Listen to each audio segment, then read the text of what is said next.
Assalamualaikum warahmatullahi wabarakatuh. Kita berjumpa kembali, bertemu kembali pada latihan fisika pada chapter 5, video kelima, pertemuan kelima. Kita masih melanjutkan pembahasan soal-soal pada induksi magnet. Semoga kita selalu diberikan nikmat kesehatan, juga kekuatan, juga keluarga kita, sehingga kita dapat beraktivitas kembali seperti biasanya. Semoga paparan video ini dapat membantu dan mempermudah belajar, sehingga dapat menyelesaikan persoalan pada induksi magnetnya. Kita lihat pada soal nomor 1. Sebuah antiproton, berarti ini elektron kan itu, bergerak ke atas, vertikal ke atas, memasuki medan magnet homogen yang mengarah ke utara. Gaya magnet pada saat itu mengarah ke, ini adalah arah yang dituju oleh gaya magnet. Kita bahas bersama-sama ya. Maka kita ambil kaidah tangan kiri karena antiproton adalah elektron kan itu. Kita lihat ya, atas, bawah, timur menjauhi kita, barat mendekati kita, utara dengan selatan ya. Vertikal ke atas I-nya, maka ini gambarnya ya. Kita ulangi ya. Vertikal ke atas I-nya, kemudian B-nya menuju ke utara ya. Ini ke atas, kemudian menuju ke utara, maka F-nya menuju ke timur kan itu. Kita ulangi ya. I-nya ke atas, B-nya ke utara, F-nya menuju ke timur atau menjauhi kita. Maka dengan demikian jawabannya adalah A. Itu ya. Mudah ya menentukannya. Jadi jangan usah bingung ya. Kemudian yang kedua. Soal kedua. Sebuah elektron sama ya, bergerak dengan kecepatan V di dalam medan magnet. Ini I-nya, tapi sekarang V-nya ya. V-nya. Maka dengan demikian induksinya adalah B jika V ada dalam bidang XY ya. Bidang XY, koordinat XY membentuk sudut 60 derajat terhadap sumbu X dan B sejajar dengan sumbu Y kan itu. B-nya sejajar sumbu Y. Ini adalah pada kesimpulan dari kawat lurus berarus kan itu. Maka lintasan elektron akan berbentuk, yang diambil kecepatannya. Ini adalah pilihannya. Garis lurus, lingkaran dengan spiral. Kita lihat ya. Gunakan kaidah tangan kiri ya. Maka ini sumbu X, ini adalah sumbu Y-nya. Kemudian V-nya ya terhadap sumbu X membentuk sudut 60 derajat. Gunakan aturan kiri ya. Kemudian 4 jari kita sebagai arah medan, ibu jari sebagai kecepatan. Arahkan ke atas, kemudian diarahkan ke 60 derajat. Maka gambarnya menjadi demikian ya. Nah, itu gambar yang diinginkan ya. Itu gambarnya yang diinginkan. Kita ulangi ya. Kita ulangi. Ini V-nya membentuk sudut 60 derajat ya. Nah, maka B-nya adalah sejajar dengan sumbu Y. Tetapi lingkarannya berbentuk spiral ya, berbentuk per kan itu ya. Itu yang diinginkan pada soal nomor 2 ya. Jadi seperti ini keadaannya kalau elektron gitu ya. Jadi jawabannya adalah yang E. Kemudian pada nomor 3 ya. Jika dua kawat terpisah sejauh 10 cm, maka besar dan arah gaya magnet yang dialami kedua kawat adalah, ini namanya kawat sejajar, arusnya sama. Harus diingat, mesti tarik-menarik, maka jawaban yang diinginkan A, C dengan E ya. Kita lihat prosesnya. Nah, kemana arah B-nya? Maka dengan demikian itu adalah arah B-nya ya. Arah B-nya demikian. Kita ulangi. Arah B-nya memasuki bidang, maka F-nya saling mendekati. Maka dengan demikian, inilah yang diketahui dalam soal ya. Maka dengan demikian F-nya sama dengan mu0 I1 I2 dibagi dengan 2πA dikalikan dengan L, maka 4pi kali 10 pangkat negatif 7 ya, 10 dikalikan 5 arusnya ya, dibagi 2pi dikalikan 0,1 ini ya, maka dengan demikian dikalikan 1/4 panjangnya ya, 25 cm maka 1/4 meter, maka dengan demikian 4 dibagi 4 1 kan itu ya, pi dibagi pi 1 ini 50 kan itu, 50 dibagi 2 25, naik ke atas maka ini 10 pangkat negatif 6, maka dengan demikian 5/2 dikalikan 10 pangkat negatif 5 ya, sama saja dengan kalimat tadi ya. Maka dengan demikian hasilnya 2,5 kali 10 pangkat negatif 5 Newton, maka jawabannya adalah yang A. Tarik menarik itu adalah pada soal nomor 3. Kita lihat pada soal nomor 4 ya. Partikel yang bermasa M dan bermuatan Q bergerak melingkar dengan laju V dalam medan magnet homogen dengan kuat medannya adalah B. Ini adalah pernyataan yang harus kita teliti. Kecepatan sudut partikel BQ per M ya. Arah V-nya selalu tegak lurus B. Jari-jari lintasan adalah MV dibagi dengan BQ. Momentum sudutnya R kuadrat BQ. Betul demikian? Nah, inilah pilihan jawabannya. Kita ambil perbendaharaan rumusnya. Ini gaya Lorentz. F sama dengan BQV. Melingkar maka ada gaya sentripetal. Maka V-nya sama dengan omega dikalikan dengan R. Ini adalah melingkar gerak beraturan ya. Maka gaya sentripetalnya MV kuadrat dibagi dengan R. Kalau ini dimasukkan persamaannya, maka F sama dengan M omega kuadrat dikalikan dengan R. Pernyataan pertama, betulkah BQ dibagi dengan M kecepatannya? Maka MV kuadrat ya, kecepatan sudutnya ya.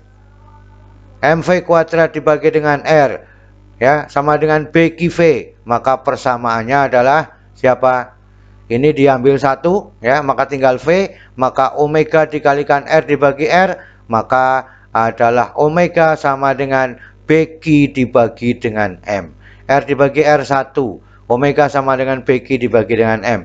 Pernyataan 1 benar, sesuai dengan jawabannya. Nomor 2, arah V selalu tegak lurus B.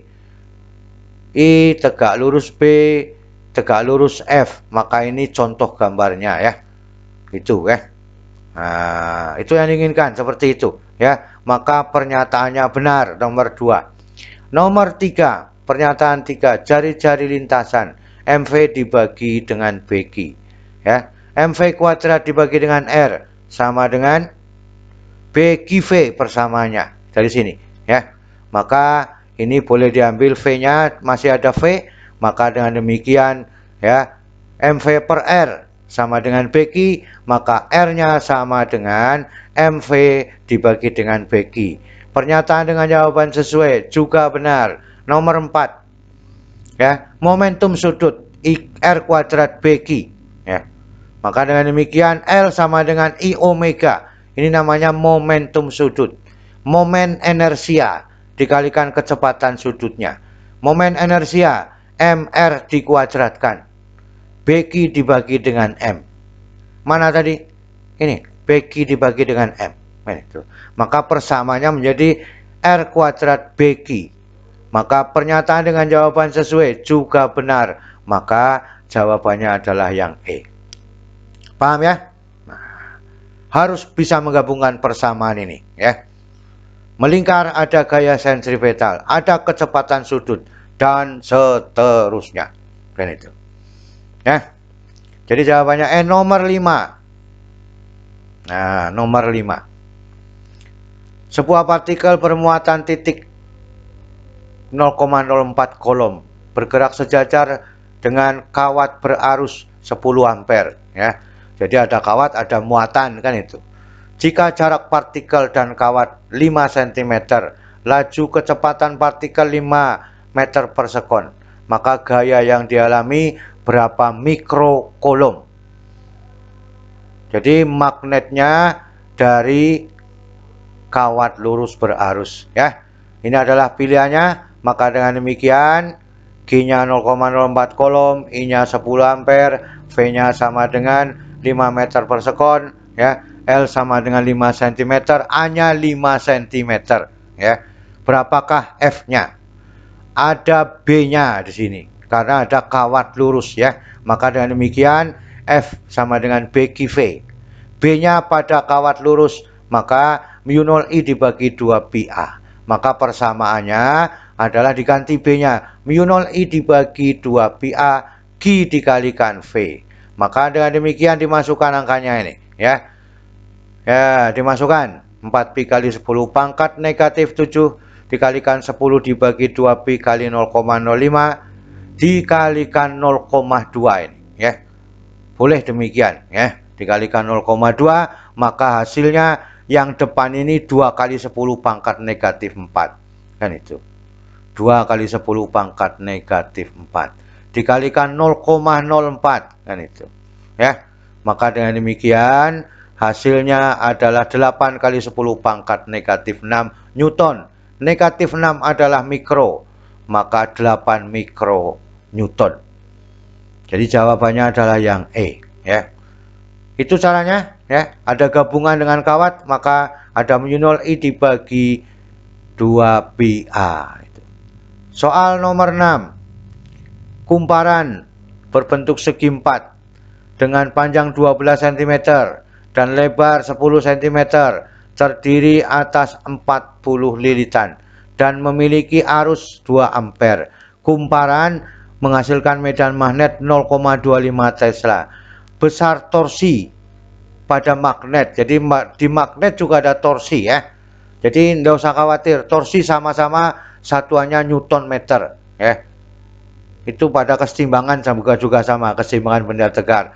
Jadi tidak usah bingung, satuannya tetap Newton per Newton meter. Inilah pilihan jawabannya. Maka dengan demikian, ya, P-nya 12 cm, L-nya 10 cm, N-nya 40, I-nya 2 ampere, B-nya 0,25 Tesla. Maka berapakah momen torsinya pada waktu 90 derajat? Ya. A-nya adalah ini, 2 kali 10 tapi cm kuadrat. Maka kalau menjadi meter adalah 12 kali 10 pangkat negatif 3 meter kuadrat. Ini rumusnya. Hampir sama dengan apa? Dengan bentuk GGL-nya, ya. Maka M sama dengan NBAI sin theta, ya. Dimasukkan angkanya 40 seperempat, 0,25 seperempat, 12 kali 10 pangkat negatif 3 dikalikan 2. Sin 90 adalah 1, kan itu. Ya, 4 bagi 4 1. Maka masih ada 10 pangkat negatif 2. Ini berapa? 24. Ya. 24 kali 10 pangkat negatif 2, maka dalam satuan Newton meter atau 0,24 Newton meter.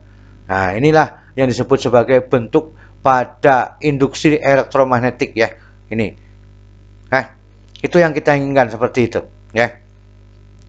Jawabannya C, soal nomor 7.